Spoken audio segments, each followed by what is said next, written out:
Hey Internet, I'm Simon Squibb, your host at the Good Luck Club. I believe luck is an ingredient that's necessary for a successful life. Whatever you're starting, building or shipping, I'm here to tell you, without luck, you're not going to make it. I've been testing my luck as an entrepreneur since I was 15 years old. I have had plenty of failures and successes, and I'm fascinated by the things I couldn't control. The moments that made my career, and the ones that threatened to end it. In each episode, I'll invite a guest to share their stories about luck, the good and bad, and together we'll test my theory about luck's role.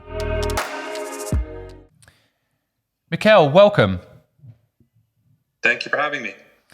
Well, I always like to start the podcast off by asking my guests, what is success to you? For me, success is living the life I want to live, really loving what I do. And I think it's that simple. I think deciding to start my own company was the best decision I ever made.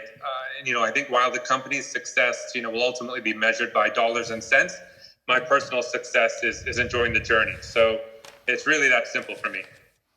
Just take us back to why you started the company. What happened? What made you want to start your own company? Well, it was funny. I was living in London at the time, and I was on the tube going to Canary Wharf. And I looked around and saw a lot of people in navy blue and gray suits rocking back and forth on the tube. And it really struck me at that point, this is not the life for me. I don't want this to be me in the future. And it was really at that point, I think I got the bug in my head that I wanted to do my own thing and start a company. But it was really, I'll say it, I'm sure multiple times, it was really about freedom. Just wanting to be free. Did you work for someone else before you started your own company? I did. I was at E-Trade for 10 years. Wow. And I looked after E-Trade's international business. So really, at the peak, we were in about 15 different geographies across Canada, Europe, the Middle East, and Asia Pacific. And before I started my own company, I'd actually relocated to Hong Kong and was running E-Trade's Asia business there. So pretty much been in fintech my whole career. That's quite a high-profile role. That must have been quite hard to give up that addiction. It was. And I guess looking back, one thing that sort of strikes me is I completely underestimated, the opportunity cost of leaving a job like that and doing my own thing. You really sort of underestimate everything. You underestimate how much money you're going to need to put in your company. You underestimate that you've got, children in school and those bills need to be covered somehow. So it was a difficult transition. But my co-founder said it best. He said, the only thing I regret by leaving the company is now I've got to turn right when I get on an airplane instead of left. And I think that's true. Yeah. Well, if anyone doesn't know what Mikaal means, you've got to go into economy instead of business class. That's right. But only hopefully for the first 20 years of the business. Hopefully. That's the dream. It's interesting you say underestimated kind of what was involved of leaving your business, your job, I guess, and going and working for yourself. Do you think that was a blessing, though? I mean, if you actually calculated it all, perhaps you wouldn't have done it. That's right. I think many entrepreneurs would say that if you sort of saw everything in hindsight and how difficult it is and had that knowledge at the beginning, I think you're right. Maybe you don't take that step and do it. So I think having a little bit of ignorance is important in order to take the step. Because, I tell people all the time, 9 out of 10 days are difficult, really hard. But it's that one day where things are going right, that one day where a feature works, and it just makes up for the other 9 days that were difficult. So, once you take the step, you take a lot of punches, but you keep going. But yeah, it's not an easy thing. How old were you when you quit your job and started 8 Securities? I was 34. 34 years old. So not young. I guess not old either. But I think it was a good age. And I think specifically for the sector that I'm in, being in financial technology, I just cannot imagine someone taking that step without having experience or without having quite a few years of experience. raising the money, the regulators, the compliance, be really difficult to do without having done it working for someone else, I think. So I'm grateful I had that time at E-Trade. I learned a lot, but it was time to go. So I'm going to find out your age now by asking, how long ago did you start 8 Securities? I started it 9 years ago, okay. And launched it to the public in 2012. So spent about a year working on it, and then got it to market about a year later. No, I know you. So, I know you as a very intelligent and logical person. I'm surprised you didn't think about the opportunity cost loss that you had when leaving your job. How come you managed to skip over that? What happened? I think it was just overconfidence. I think that when it came to sort of raising money, I'll use that as an example, because until you raise venture capital, it's pretty much your own dime. So I funded the sort of first year of the business. My co-founder and I funded that. And I think it's just ignorance, thinking that, this is, my idea is great. My idea is brilliant. I'm going to be able to raise money without any problem. And then, 1 month goes by, 2, 3, 4, 7, and you're still funding your business. So I think a large part is just being completely ignorant to how difficult it is to raise money, and how long it would take. Yeah, I often speak to people that are in their 40s that don't like their jobs and would like to start something for themselves, but they've just got too logical about it all and find it hard to give up the lifestyle they built up. So I think, 34 is an interesting age. You're on the cusp there. Most people I know, that you're 10 years into your career at that point. You're pretty successful. And in the background now, my coffee machine's going off. So this is the beautiful thing about doing podcasts at home. But no, I mean, at that point, it's not easy, is it? 10 years in, you've probably got a big future ahead of you within the company, or certainly any company would have you at that point. I mean, giving all that up is so hard for people. Apart from the ignorance piece, is there any kind of words of wisdom you can give to anybody listening out there that might want to quit, why they should do it? Yeah, I was fortunate, and I'll speak to a little bit of luck here. I spent a lot of time with E-Trade working in different cities around the world, and I was in Dubai, and I was in Dubai when the financial crisis hit, and I made the bright decision then that I was going to buy a house in Dubai. So I have sort of extended family that lives there, and I was building out E-Trade's operation in the Middle East, and the financial crisis hit. And it hit right as I was about to sell my E-Trade stock. And I'd started with E-Trade, relatively early. And I managed to sell it right at the peak. So I think it was $28 a share. And soon thereafter, it went to about $1.50. So with that money, it gave me a bit of cushion and an ability to have a little bit of a nest egg to start my company. Without it, it would have been more difficult. So, I think it is difficult. And the longer you wait, there's no question, the harder it gets. And you have children, you have responsibilities. It just gets hard. I don't think age is a factor. I feel as good and as energetic now as I did, in my 20s. But it's just the taking that step and giving up the financial security you have with a view of, your kids' education coming up fast. It's hard to do. Yeah, I mean, I agree with you about the age. I don't think age makes any difference. It depends on your personal energy levels and so on. I actually think the younger you do it, the better, though, because you've got more chances to make more mistakes. And as you get older, it gets harder. Now, you have 5 children, so that's a huge responsibility, isn't it? I think that I've noticed that people that have kids, it is very hard for them to start a business of their own because they've got those responsibilities. Did you have kids when you started this business? I did. I had two at the time. And it is a big step. I think I've got an unhealthy appetite for risk, for better, for worse. And that sort of helped nudge me to do this. But I had children at the time, and I should have got smart and stopped. But yes, here we are. Now I have 5. Yeah, I thought you were talking about the business then. I should have got smart and stopped. You mean the children? Either one. Yeah, either one. Well, you've kept going with both, so congratulations on that front. But what do you think? I mean, you mentioned something interesting there about selling the shares. I have this belief that a lot of success comes because of luck, And without luck, to me, it's like the secret ingredient no one really talks about. But without luck, you're not going to make it. So, with that kind of my own personal belief in mind, what do you think? You sold your shares at $28 a share, and then it dropped down to $1.50 a share. So, was that a lucky moment or skill? That was 100% luck. There was no skill involved at all. So that was certainly, a lucky moment. I think even sort of the timing of launching my company, I was a sort of fortunate and lucky time, because it was, we were one of the first companies to get, certainly consumer fintech companies in Hong Kong to get licensed. And, you look sort of a year or two later, it started to get really crowded. And I think it would have been more difficult to get a license at that time. I think there was also luck involved in raising capital, because at the time, nobody was talking about fintech. And although the process was hard, we did manage to raise money.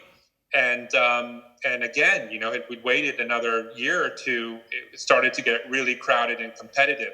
So I do think sort of, there was a luck in terms of selling the shares, having some capital to start my company, and then luck in the timing of starting the company. So I agree with you. I mean, there's a number of times in my career, both when I was working for someone else and now on my own, where there have been lucky moments. And I look at those and think, wow, if that didn't happen, where would I be? What about bad luck moments?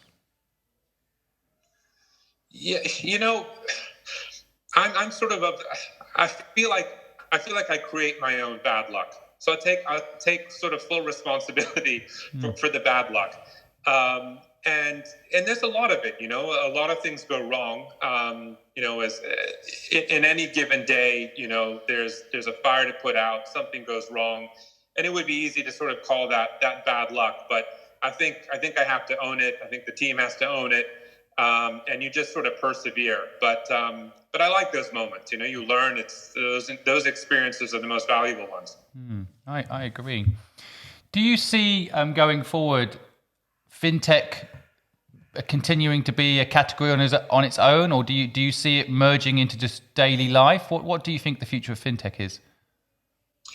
I think the future of fintech, we can see it with what's going on in China today, and this whole sort of concept of super apps where I can hail a taxi, I can split a food bill with my friends, I can deposit my change in a wealth management product. So if you look at what Alipay or Alibaba and Tencent are doing, with WeChat Pay, really just wrapped around your entire life, I think that's the future. And I don't think there's a future in monoline products. I think they're going to get consolidated, or as you see successful monoline products such as virtual banks or neo brokers, what have you, starting to extend into other areas. So I think it's full service. Now, you managed to raise $70 million for your business. What's the story? How did you do that, and what were the lessons learned? Well, I'm not proud of that actually, because in hindsight, I question how much of that was lost on mistakes, on sort of doing the wrong thing. And there was a lot of those moments. So I wish I could say that 70 million was all spent, efficiently and on growth. But the reality is, it took time, and there were mistakes we made. We got products wrong along the way. So, I think it's a big number. And a large part of that is because we're a licensed business, we have to have regulatory capital in the business. So it is quite difficult for a licensed company, certainly in Hong Kong, to be lean. So it's not just as simple as building software and selling it.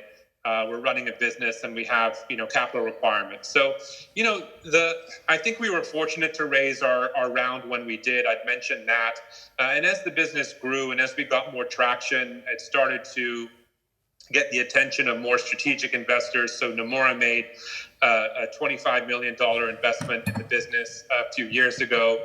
So, it's sort of been this progression from family offices to venture capital to strategic investors. and here we are. But having said that, a lot of our competition in Europe and the U.S., well, not direct competition, but peers in Europe and the U.S. have raised a heck of a lot more than that. If you look at sort of the Robin Hoods and Wealthfronts of the world, they've raised sort of 10x that. So it is a big number, but I guess in our category, it's not completely ridiculous. And the process of actually raising the money, if anyone out there that wants to learn a little bit about that's got a business and want to raise money, any insights? Yeah, I think it's, first and foremost, it's you have to be persistent. And what I tell people all the time is expect, 9 of your 10 investor meetings to result in a no. And the investor will never tell you no. They'll tell you, come back when you have more traction, or they'll say maybe, they'll leave the door open, and it makes sense for them to do that.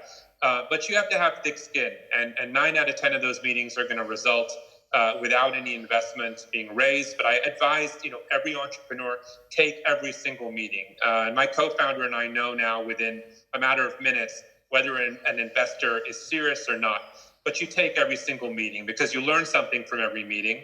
And then you hope that meeting can result in another introduction or two. So, it's not easy. Have thick skin. You have to persevere.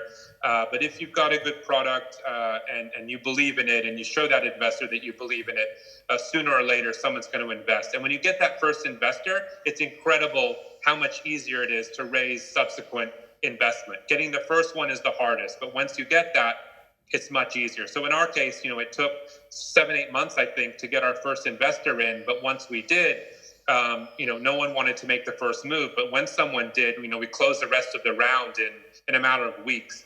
So, getting that first investor is hard, but once you have it, it gets easier. Getting Nomura on board. I mean, Nomura is an interesting one because they bought up Lehman Brothers, basically, when Lehman Brothers collapsed, right? They did. And so Nomura is a fascinating company that I think a lot of people in the West, and of course a lot of my audience are from the UK and the US, they might not even know Nomura and realize that they bought up Lehman Brothers, but they invested 25 million US in you. What was that process like? So I spent 5 years in Japan of this sort of 9-year process so far. I spent about half of it working in Tokyo and building out our Tokyo business. So I was sort of on the front line working on that Nomura transaction. And I think by Japanese standards and even by Nomura standards, it was lightning fast. The process, I think, from beginning to end took about 8 months. And I think for a strategic investment and a sort of investment bank at that was pretty fast. It was smooth, really. I think they had a view of what they wanted, from the partnership. I think it worked for us. We knew in Japan, and from firsthand experience, really, it was going to be really difficult to move the needle there without a partner. It's just what's done. So Nomura being a big name there and being the biggest investment bank in Japan, certainly helped us grow the business there. So I think it was the right partner at the right time. Now, we managed to get through this interview without mentioning coronavirus, but I have to bring it up. I mean, it must be a very difficult time for you. You're based in Hong Kong, your HQ's in Hong Kong, but it must be a very difficult time for you and your team. How are you managing, and what is the effect on your business? Well, it's a bit counterintuitive. So we're a digital business, we're a mobile-only business, and we're in the investing space. So our reality has been fantastic from a business perspective. We've seen 400% growth across all our metrics: new accounts, deposits, trades, turnover in Q1 versus Q4 2019. So we've had an enormous surge in business. At the same time, on a sort of personal level, it's been difficult because you're leading a team, and we had to move to sort of purely remote for some time. That's easing up now, but there was a point where everybody was working remotely. And in the next 12 months, I suspect we'll probably do at least $5 billion in transaction value for our customers. And that was being done, without anybody in the office. So on one hand, I'm glad we did it and went through this experience, because it proves, we can work remotely and we can serve our customers remotely should this happen again. But at the same time, at a personal level, from an HR perspective, it's not easy, because everyone in the office it feels very differently about this. You have some people that are hyper concerned and sensitive about it. You have others that are sort of taking it in stride. And in any given day, you're having a conversation with multiple people, and as a leader, you have to see eye to eye with them. So that's been difficult, but I think on the bright side, the business has benefited. It's done fantastic during this time. But I know a lot of my peers and friends who may be in the B2B space or retail space or other areas. It's been really difficult. And I think ultimately, this is going to be pretty devastating for most startups. Yeah, I mean, it seems to change the landscape. I've been looking for some silver lining to the cloud myself, and I do see that a lot of businesses have to innovate now that perhaps weren't innovating enough before, i.e. creating online experiences that are work and are useful. But if anyone's falling behind, it's the big banks. So, you're picking up where they're not doing a good job, if you ask me, and rightly so. I mean, I know in the UK, for example, people are complaining right now. There's been 130,000 loan applications that have gone into banks in the last 3 weeks, and they processed 1,000 of them.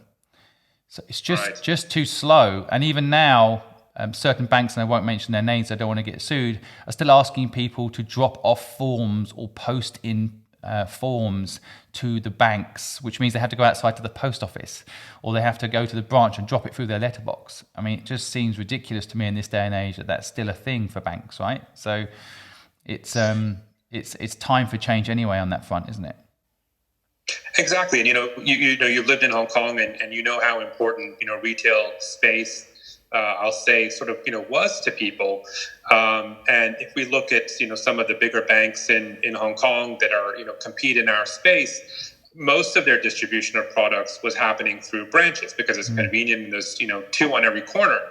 But that's changed. And I think that has been, one of the reasons that we're seeing growth today, and that people are not going to pop in the branch to do this. They want a purely digital product where they can use an e-signature and get going quickly. So that really sort of lends itself to a business like ours. So I agree 100%. Do you think your demographic, looking at your website right now, is very much like 20s and 30s? That type of age group. Do you think that's going to move up, or you see it staying that way? It just keeps getting younger, Simon. I think the age of our customers, sort of day to day, is getting younger and younger. And I've had people sort of ask over this sort of past couple of months, if you were to start a business, what would you do? What would be a sort of, a good idea, in this sort of this time? And I think the product is a lot less important than making your business achieve three things. I think it needs to be simple, it needs to be convenient, and it needs to be affordable. And if you do those three things, you have a chance at success for all the reasons you said. If we just take sort of, banks as a competitor and as an example, you're gonna have success, and you're certainly gonna have success with bringing in Generation Z and millennials. So our customers keep getting younger. I don't see that changing, and the reason for that is again, we're a mobile only product, and we're speaking directly to them. How do you, for anyone out there that's looking to start a business, I mean, how do you get those clients? What's the marketing strategy? The funny thing is we, in my background, even when I was at E-Trade, there was a period where I was running marketing at E-Trade and had a pretty substantial budget of, I think we were spending between $20 to $30 million in the international business at that time, across multiple geographies. And while marketing is important, there's no substitute to word of mouth. I think we get more accounts through word of mouth than we do advertising, and we certainly advertise. So I think, and how do you get word of mouth? You have to have, have a good product, and you have to have customers that love your product. And so, I think one has to put as much emphasis on the user experience, making that as strong as possible, that's going to generate word of mouth. That's where your business is going to come from. And that's like a snowball effect. Whereas advertising, you can do it, but it has its limitations. So I wish I could say there's a magic formula, but just build a really good product, build a really great user experience, and customers will come. What do you think of the lean startup model, that MVP idea? Or do you think, because a lot of people are fearful to build a product that's inferior, put it into the market and have a bad reputation, so they wait until the product's perfect, which can take a year. You worked in your business for a year before you launched it, for example. Which way around is the right way around? I think it's a balance. So sort of taking my own business as an example, our first product launch was a complete failure. We had a view of what we thought customers wanted. And this was back sort of Web 2.0 timeline. And the concept at the time was a web application where people could build their own trading interface. It could be as simple or as complicated as they want. They had sort of total control. We had an app store. They could drop widgets into their interface and build it out. And in hindsight, what I would have done was made it simple from the very beginning. I think we just built a product that required too much thinking and was overcomplicating what people ultimately wanted. So in hindsight, I wish we'd done more research. I wish we'd done more validation of the product before we launched it. But at the same time, no one had done what we were trying to do. And I don't think we would have come to those answers without trying it. So I think it's a balance. I think for those that are in fintech, it's lean startup is difficult. It's a difficult model, especially when you're in consumer, again, because you have to have capital, you have to have regulatory capital before you can even get a product in a customer's hands. So for us, it was a balance. We made our mistakes with some of the earlier products, and the business really didn't start taking off. We didn't get really good trajectory until we went mobile only. But it was a learning experience, and you make mistakes, and that's how you evolve. I think that's good advice. Well, look, the podcast is coming to an end. I always like to keep this short so people do have time to listen to your wise words. But I have one last question for you, which is, if you went back to your younger self and gave some advice, what would you do? And I know you have a 14-year-old, so it'd be interesting to know what advice you give him about the future and what he should do and so on. Yeah, it's a good question. I think that the one thing that I've learned throughout this process of we talked about the money that the company raised, and we have a great team. We have a lot of assets, but the one asset that proved the most valuable to us was constraint. Funny enough, so it was at those times where we were running out of runway, and we were in the process of raising a round, or the sort of multiple times this happened to the life of the company. But it was in that moment of constraint where we did our best work. It was in that moment of constraint where we abandoned desktop and went mobile only. It wasn't because we thought mobile only was the solution, but there was a constraint that we have limited resources. How are we going to deploy them? Okay, we need to focus entirely on mobile, and that lends itself to sort of success.